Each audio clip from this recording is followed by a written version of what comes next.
Thank you very much, Chairperson. And equally, I just want to echo the sentiments of the other speakers in appreciating this opportunity to participate in this important topic of corruption that's really a pandemic in our country.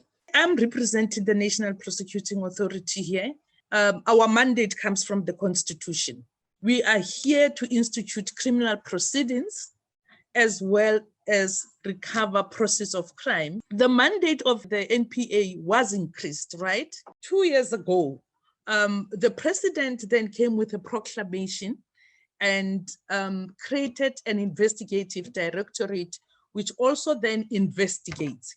So we get cases from SAPS, the Hawks, which is DPCI, and SIU. We are aligned with the fact that government has now come up with what we call NACS, National Anti-Corruption Strategy.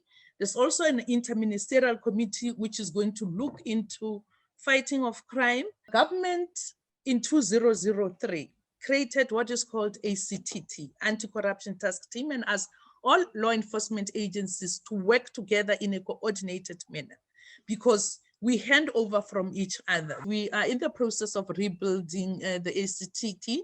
We have got a model called Fusion Center. Again, it's about being co-located in one place. And currently we're working from the Financial Intelligence Center in Centurion to make sure that we fast track fighting of corruption. This model was started when we started to have COVID corruption. NPA cannot succeed on its own. And we always say that if you capacitate NPA, you need to equally capacitate the Hawks. We make sure that this specialized project in terms of making sure that we bring back the stolen money, in terms of sitting together and prioritizing. And in this regard, I sit with at the highest level, the members of the DPCI, the brigadier in charge of specialized corruption. I sit with the general in charge of commercial crime to make sure that we track progress. In March 2021, we've now agreed that NPA and DPCI need to co-locate so that we can fast track recovery of the process of crime. We are also capacitating NPA, particularly the specialized units, SCCU, Specialized Commercial Crime Unit, the AFU, to make sure that we get all the right skills that we need to be fit for purpose. In terms of a remedy, I feel strongly that we are on the right track. We just need to rebuild and make sure that there's impetus in capacitating law enforcement agencies. And I hand over to my colleague, Advocate Hermione Cronje. Thank you for the opportunity to be part of this debate. I don't believe creating a new agency, which is what we want to do when we have difficult challenges, is the answer. The specialization we need is specialization in digital forensics.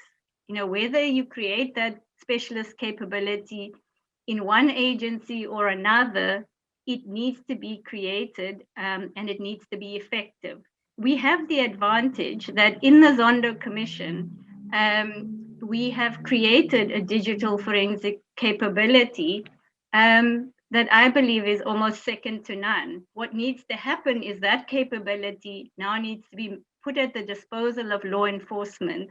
We then need to make sure that we have the kind of specialist skills to utilize the equipment effectively to support investigations. There are no quick fixes. There are no easy way out. The training, the aspirant prosecutor program of the NPA has now come back into existence, and we are reinforcing and strengthening that training. The building blocks are there, and we should start to see the results. And we certainly shouldn't be complacent, but let's discuss the real issues. Let's discuss how do we resource?